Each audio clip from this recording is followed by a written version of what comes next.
بزرگان محترم اور برادران عزیز، اسلامی کیلنڈر کے اعتبار سے اسلامی جنتری کے لحاظ سے قمری سال اور ہجری سال کے 9ویں مہینے میں آج ہم اور آپ موجود ہیں۔ اس مہینے کا نام رمضان المبارک ہے، اور یہ وہ مہینہ ہے جس کے لیے ہم نے کئی جمعوں سے پہلے یہ دعا مانگی تھی۔ رجب کے شروع میں 8 جمعے ہو گئے ہوں گے تقریباً۔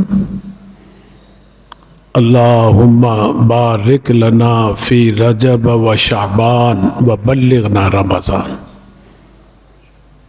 کہ اللہ ہمیں شعبان کے مہینے میں ہمارے زندگیوں میں صحتوں میں برکت دے، شعبان کے مہینے میں بھی برکت دے، اور اپنے رمضان کے مہینے میں ہمیں پہنچا دے۔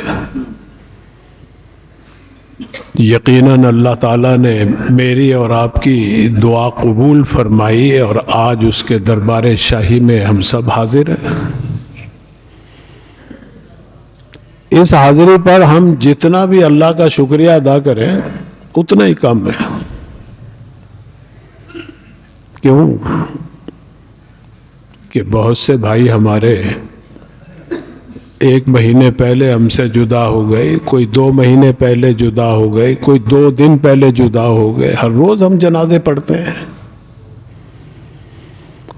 اس لیے کہ یہ جو ہماری اور آپ کی زندگی ہے یہ فنا ہونے والی زندگی ہے، پانی کے بلبلے کی طرح ختم ہونے والی زندگی ہے۔ بلبلے کی حقیقت تو آپ سب کے سامنے ہے، کیسے بلندی سے ایک قطرہ زمین پہ گرتا ہے اور وہ پھول جاتا ہے، اور ہوا کا ایک جھونکا لگتا ہے، ہمارے دیکھتے ہی دیکھتے وہ پھٹ جاتا ہے، ختم ہو جاتا ہے۔ یہ ہے زندگی بلبلے کی۔ اس لیے بعض شعراء نے انسان کی زندگی کو، ہماری اور آپ کی زندگی کو تشبیہ دی ہے پانی کے بلبلے کے ساتھ۔ صحیح کہا کسی نے، فرمایا کہ حباب آتا ہے دنیا میں قیام زندگی لے کر۔ حباب، حب کا معنی ہے دانا، آب کا معنی ہے پانی، پانی کا دانا، بلبلہ مراد ہے۔ کہ پانی کا یہ بلبلہ بڑی بلند و بالا جگہوں سے آتا ہے، اور زمین پر آ کر جیسے ہی قدم رکھتا ہے پھول جاتا ہے کہ میں بڑی بلندی سے آیا ہوں، لیکن بھائی دیکھتے ہی دیکھتے وہ پھٹ جاتا ہے، ایک ہوا کا جھونکا۔ بلبلے کو پھر بھی یہ زیبا دیتا ہے کہ اگر وہ زمین پر پھولتا ہے واقعی وہ بہت بلند و بالا جگہ سے آیا ہوا ہوتا ہے، بلندی کی طرف اس کی نسبت ہے، اور پھر وہ پاک صاف پانی سے بنا ہوا ہے۔ اس کی اصل جو ہے بلبلے کی بارش کے پانی سے، پاک پانی سے، جس سے آپ اگر ناپاک ہو جائیں اور اس سے غسل کریں پاک ہو جاتے ہیں، وضو سے بھی پاک ہو جاتے ہیں اس کے پانی سے۔ وہ اگر زمین پر آ کر تھوڑا سا گھمنڈ کرتا ہے، دکھاوا کرتا ہے، تو اسے زیبا دیتا ہے، لیکن بھی انسان کو کسی طرح بھی اپنی اس زندگی پہ گھمنڈ نہیں ہونا چاہیے۔ اس لیے کہ انسان کی اصل جو ہے یہ بھی ایک پانی کے قطرے سے ہے، لیکن وہ ناپاک پانی ہے، جسم کو لگ جائے جسم ناپاک، کپڑے کو لگ جائے کپڑا ناپاک. اس لیے انسان کو تو کسی طور پہ بھی تکبر نہیں زیبا دیتا، گھمنڈ نہیں زیبا دیتا، غرور نہیں زیبا دیتا. لیکن ہے جی انسان بھی بڑا اکڑ کے چلتا ہے زمین کے اوپر. اسی کو شاعر کہہ رہا ہے، فرمائے کہ حباب آتا ہے دنیا میں قیام میں زندگی لے کر. حباب آتا ہے دنیا میں قیام زندگی لے کر. بشر اس زندگی پر کس قدر مغرور ہوتا ہے. انسان تو بڑا پیسہ آ جائے تو گھمنڈ کرتا ہے، تھوڑی سی طاقت آ جائے تو مغرور ہو جاتا ہے، تکبر میں آ جائے، تھوڑا سا اقتدار کا نشہ آ جائے تو اسے گھمنڈ ہو جاتا ہے. اللہ تعالیٰ فرمائے لا تمشی فی الارض مرح، اکڑ کے چلو ہی نہ زمین کے اوپر.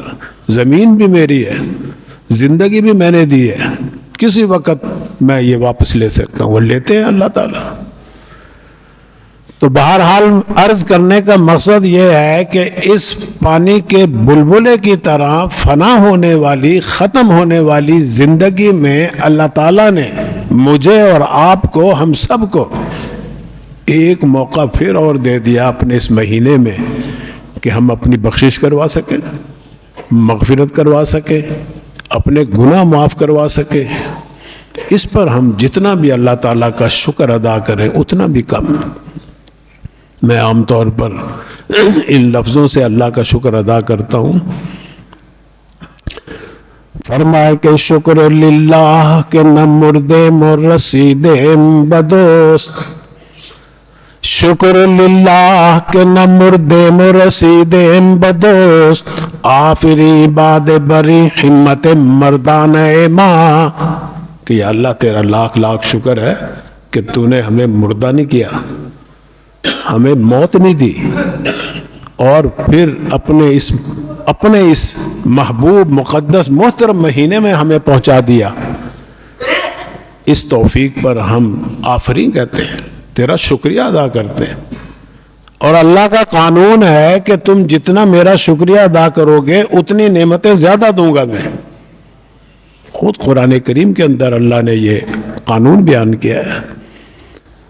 فرمائے کہ لَإِن شَكَرْتُمْ لَأَزِيدَنَّكُمْ، اگر تم شکریہ ادا کرو گے میں زیادہ دوں گا اور زیادہ دوں. تو آج شکریہ کے لیے آئے ہیں ہم. لیکن بھائی اس مہینے کا شکریہ صرف زبان سے نہیں کہ شکریہ ادا کرتے رہے. دیکھو رمضان یہ مہینہ جو اللہ نے ہمیں اور آپ کو دیا یہ بہت بڑا انعام ہے. اور وہ یہ انعام اسی وقت بنے گا جب ہم اس کی قدر کریں گے، اس کی عبادات کا اہتمام کریں گے، التزام کریں گے.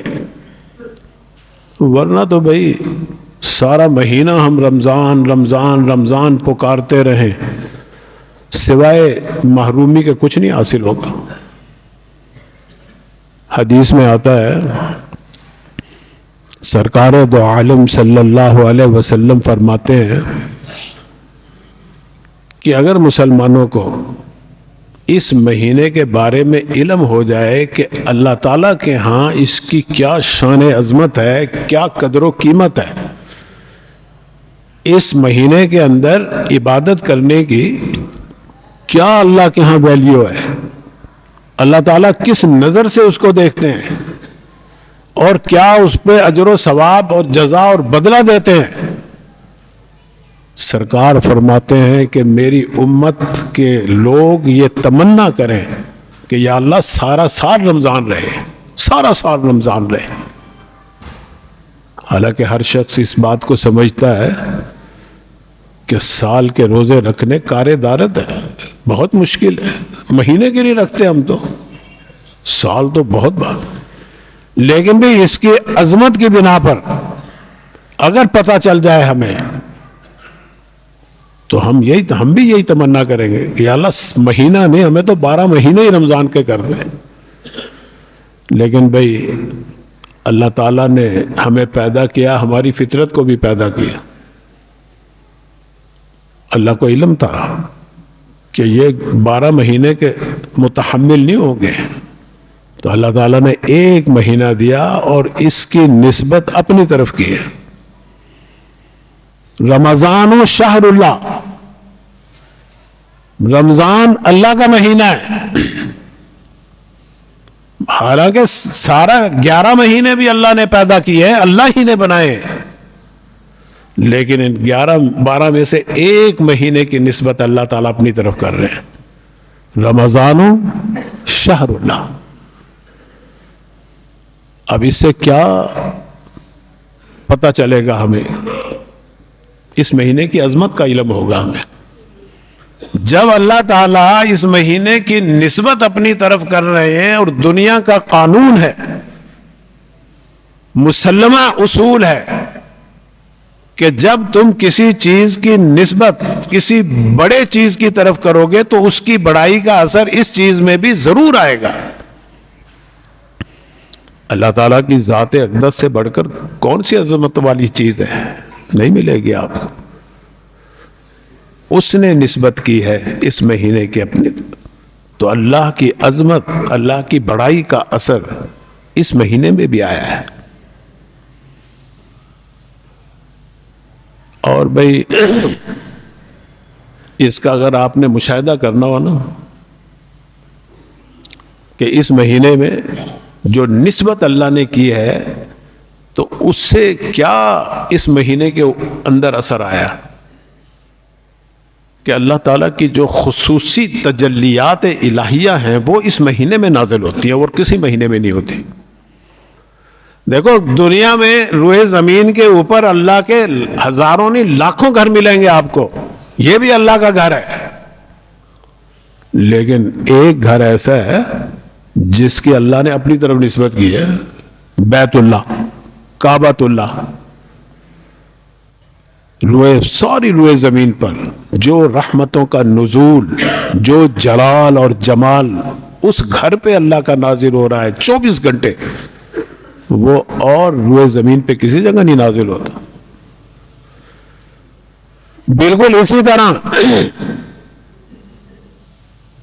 اس مہینے کے اندر اللہ تعالیٰ کی تجلیات، اللہ تعالیٰ کی رحمتیں موسلا دھار بارش کی طرح نازل ہوتی ہیں، برستی ہیں.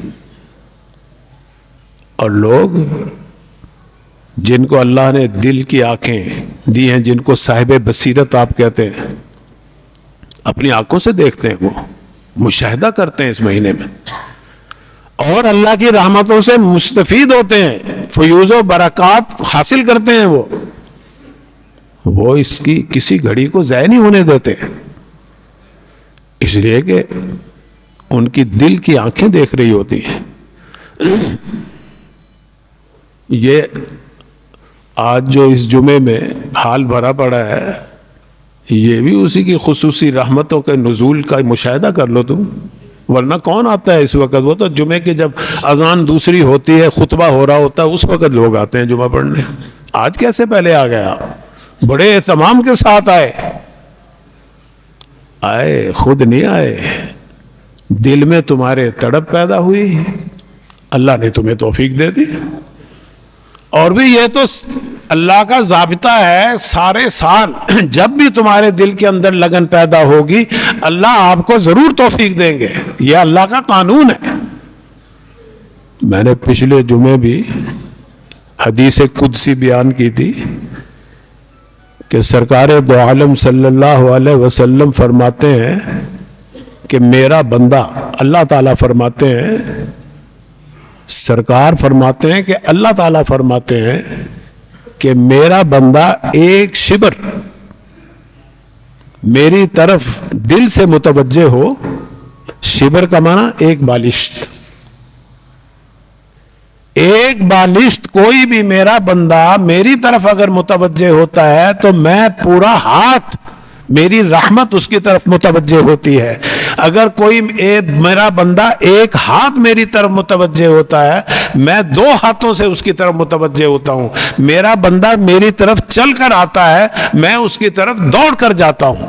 یہ حدیث قدسی ہے، اللہ تعالیٰ فرمائے. تو دل میں لگن ہوگی تو اللہ تعالیٰ توفیق ملتے ہیں. دیکھو ایک واقعہ یاد آ گیا. حج کا موسم تھا، لوگ جا رہے ہیں،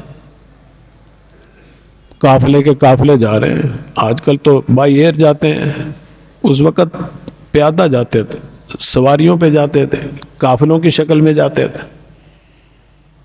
مولانا روم رحمۃ اللہ علیہ کے دور کا واقعہ ہے. حاجیوں کو دیکھ کر ایک چیونٹی کے دل میں یہ تمنا پیدا ہوئی کہ یہ حاجی اللہ کے گھر جا رہے ہیں کہ یا اللہ میرا دل بھی چاہ رہا ہے کہ میں تیرے گھر کی زیارت کروں، میرا بھی دل چاہ رہا ہے کہ میں بھی حج کروں. حج تو نام ہی اللہ کے گھر کی زیارت کرنے کا نا. ایک حج ہے ظاہری شکل جو آپ بناتے ہیں کہ احرام باندھ لیا، چلے گئے، پہنچ گئے حرم شریف میں، طواف شروع کر دیا، صفا مروہ کی صحیح کر لی، مینا عرفات میں چلے گئے. یہ اس کی ظاہری شکل ہے. ہر عبادت کی ایک ہے ظاہری شکل اور ایک ہے اس کی باطنی صورت، ایک اس کی روح ہے. جیسے میری اور آپ کی ایک شکل صورت ہے، جسم ہے، ڈھانچہ ہے، باڈی ہے، ایک اس کے اندر روح ہے. اصل وہ روح ہے. روح ہے تو اس ڈھانچے کی قدر قیمت ہے. روح ابھی نکلی تو تیاریاں شروع کر دو قبرستان میں دفنانے کی. اس کو کہیں دیر نہ ہو جائے، پھول پھٹ نہ جائے، بدبو تعفن نہ مچ جائے، 100 اندیشے. جب تک روح ہے ہر کوئی عزت کرتا ہے، احترام کرتا ہے، سلوٹ مارتا ہے، بوسے لیتا ہے، پیار کرتا ہے، پاس بٹھاتے ہیں. تو اصل کیا ہوئی؟ روح ہوئی. حج کی بھی ایک روح ہے، ایک اس کی صورت ہے. ہم صورت تو اپناتے ہیں، روح اس سے خالی ہوتے ہیں. روح کیا ہے حج کی؟ فرمائے کہ حج زیارت کردن خانہ بود. حج تو نام ہے اللہ کے گھر کی زیارت کرنا، یہ اس کی ظاہری شکل ہے. دوسرے مصرے میں شاعر اس کی روح بیان کر رہا ہے کہ روحانی حج کیا ہے. فرمایا کہ حج زیارت کردن خانہ بود، حج زیارت کردن خانہ بود، حج رب البیت مردانہ بود. اصل حج یہ ہے کہ اس گھر والے سے ملاقات ہو جائے، اس سے مصافحہ ہو جائے، اس سے معانقہ ہو جائے تمہاری. یہ اصل حج ہے. یہ بھی وہیں جا کر ہوتا ہے جب آپ طواف کر رہے ہوں گے اور ساری دل کی توجہ اللہ کی طرف ہوگی، پھر آپ کے حج جو ہوگا حقیقی حج ہوگا. لیکن بھئی ہمارا حال تو یہ ہے نا کہ احرام بھی باندھا ہوا ہے، طواف بھی کر رہے ہیں، اور دل دماغ ہمارا بھرا پڑا ہے کہ جا کے ابھی فارغ ہو کے بازار سے فلاں کا فلاں تحفہ خریدنا ہے، بیٹی کے لیے گولڈ لینا ہے، بیٹے کا یہ کمبل لینا ہے اے سی والا، اور فلاں لینا. یہ سارا دل دماغ بھرا پڑا ہوتا ہے ہمارے. اللہ کا تو نام ہی نہیں وہاں، تو اس لیے پھر وہ حج کا اثر بھی نہیں ہوتا. تو میں عرض یہ کر رہا تھا کہ دل متوجہ ہونا ضروری ہے. چیونٹی کے دل میں یہ خیال آیا کہ میں بھی اللہ کے گھر کی زیارت کروں. اللہ تعالیٰ تو پھر زمین کی سب سے نچلی تہ میں بھی اگر کوئی پتھر ہے اور اس پتھر کے اندر کوئی کیڑا بھی ہے، اللہ تعالیٰ اس کے چلنے کی بھی آہٹ سنتے ہیں. اللہ نے اپنی چیونٹی کے دل کی آواز کو سن لیا. فرمایا کہ پرواہ نہ کرو. حالانکہ کتنی نحیف سی کمزور سی مخلوق ہے، سب سے کمزور. دن میں پتہ نہیں کتنی مرتبہ ہم ان کو اپنے پاؤں تلے رونتے ہوں گے، مسلتے ہوں گے، لیکن اللہ نے کس طرح سبب پیدا کیا. مسبب الاسباب ہے اللہ کی ذات. فرمایا ابھی ہم انتظام کرتے ہیں. ایک کبوتر جا رہا تھا، اللہ نے اس کے دل میں ڈالا، حکم دیا نیچے اترو، چیونٹی کے پاس جا کے اترو. چیونٹی کو حکم دیا کہ اس کے پاؤں سے چمٹ جاؤ، اور حکم دیا کہ سیدھے یہاں سے پرواز کرو اور جا کے حرم شریف میں اس کو اتار دو۔ اسی کو مولانا روم رحمۃ اللہ علیہ فرما رہے ہیں، فرمائے کہ بود میرے ہوس داشت کے در کعبہ رسد، بود میرے ہوس داشت کے در کعبہ رسد، دست پر بائے کبوتر زد و ناگہار رسید، دست بر پائے کبوتر زد و ناگہار رسید، پاؤں سے چمٹی اور فوراً وہاں پہنچ گئے حرم شریف۔ تو اس مہینے کے اندر اگر آپ کا بھی دل اللہ کی طرف متوجہ ہوگا تو بھئی اس مہینے میں تو عظمت بھی اللہ نے بڑی رکھی ہے، برکت بھی بڑی رکھی ہے۔ اس لیے سرکار دو عالم صلی اللہ علیہ وسلم نے اس مہینے کے آنے سے پہلے نا ایک دن پہلے جمعہ تھا، شعبان کا آخری دن تھا، تو آپ نے اسی مہینے کے بارے میں بیان فرمایا، واعظ فرمایا، تقریر فرمائی، اور اس مہینے کی عبادتوں کے بارے میں، اس کی فضیلتوں کے بارے میں مسلمانوں کو بتایا، جو اللہ نے وحی کے ذریعے آپ کو بتایا۔ آپ فرما رہے ہیں یا ایھا الناس، اے مسلمانوں، تمہارے اوپر ایک مہینہ سایہ فگن ہونے والا ہے۔ سائے کا لفظ ہو رہا ہے، قد اذلکم، ازل ذل سے بنا ہے، ذل کا معنی سایہ، مطلب یہ ہے کہ تمہارے اوپر ان قریب ایک مہینہ اللہ کی رحمتوں کا سایہ کرنے والا ہے۔ اور بھی سائے کی حقیقت سے تو آپ سب واقف ہیں کہ کوئی آدمی دھوپ میں سفر کر رہا ہو، سخت گرمی ہو، اور اچانک اسے درخت نظر آ جائے، تھکا ہوا بھی ہے، تو وہ کہے گا لو بھی اس درخت کے نیچے ذرا تھوڑا سا میں آرام کر لوں، سستا لوں، سانس لے لوں۔ جلدی جلدی جائے گا، اور جا کر جب سائے میں بیٹھے گا تو خود بخود دل سے نکلے گا سبحان اللہ، الحمدللہ، اللہ تیرا شکر ہے کہ تو نے مجھے یہ سایہ عطا فرمایا۔ سارا بدن اس کا جو ہے اس کو ایک سکون ملے گا، راحت ملے گی۔ رمضان المبارک کا پورا مہینہ اللہ نے ہر گھڑی کے اندر دل کی راحت رکھی ہے، دل کا سکون رکھا ہے۔ اس لیے اللہ کے نبی فرما رہے ہیں کہ دیکھو، اس کی دن کی عبادت کو اللہ نے فرض قرار دیا ہے، روزہ، اور رات کی عبادت کو بھی بڑا ثواب کی چیز بنایا ہے، تراویح۔ اور اس مہینے کے اندر ایک رات ایسی ہے جو خیر من الف شہر، 1000 مہینوں سے بڑھ کر، لیلۃ القدر۔ یہ اس کی عظمت اور اس کی برکت بتا رہی ہے۔ فرمایا کہ اس مہینے کے اندر کسی گھڑی میں اس کی صرف احترام دن دن کا نہیں ہے، رمضان پورے 24 گھنٹے کا نام ہے۔ رات ہو، دن ہو، صبح ہو، شام ہو، ہر گھڑی کی اندر فضیلت بھی ہے اور اس کا احترام کرنا بھی ضروری ہے۔ فرمایا کہ اس مہینے کے اندر اگر کوئی شخص اللہ کا قرب حاصل کرنا چاہے نفل کے ساتھ، کسی نیکی کے ساتھ جو اس پہ ضروری بھی نہیں ہے، فرمایا کہ ہم اس کو ثواب دیں گے فرض کے برابر۔ اس کی مثال یوں سمجھ لیجئے، ابھی آپ 2 رکعت نفل پڑھیں گے، صلاۃ تحیۃ المسجد پڑھ لیں، صلاۃ الحاجت پڑھ لیں، صلاۃ التوبہ پڑھ لیں، وہ ہے تو نفل، لیکن اس کا ثواب اللہ تعالیٰ ایسے دیں گے جیسے فجر کے 2 فرض ادا کیے ہیں۔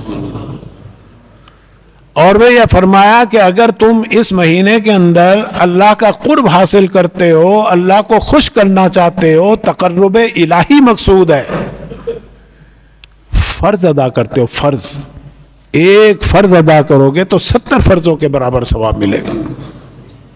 کتنی اللہ نے اس میں برکت رکھ دی اس مہینے کے اندر۔